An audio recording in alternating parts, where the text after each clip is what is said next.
সালাতে 2 সেজদা দেওয়ার পরে দ্বিতীয়, তৃতীয়, চতুর্থ রাকাতের জন্য দাঁড়ানোর সুন্নাহ পদ্ধতি কি হবে? হাঁটুর ওপর হাত রেখে দাঁড়ানো, না হাত মুষ্টিবদ্ধ করে নিচে ভর দিয়ে দাঁড়াতে হবে? আবার অনেকে বলছেন হাতের আঙ্গুল খোলা রেখে নিচে ভর দিয়ে দাঁড়াতে হবে। এখানে সঠিক নিয়ম কোনটি হবে?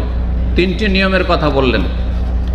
হাঁটুতে ভর দিয়ে উঠা, রুকু না সেজদা থেকে বা সেজদা করার পরে যখন আপনি দাঁড়াতে যাচ্ছেন তখন হাঁটুতে ভর দিয়ে উঠা, এই মতটি কিছু কিছু মযহাবে আছে, কিন্তু এই মতটি দুর্বল।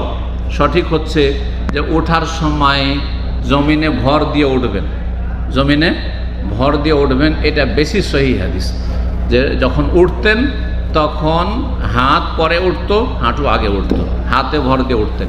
এখন হাতটা এইভাবে ভর করে রাখবেন, হাতকে সম্প্রসারিত করে এরকম করে, নাকি মুষ্টি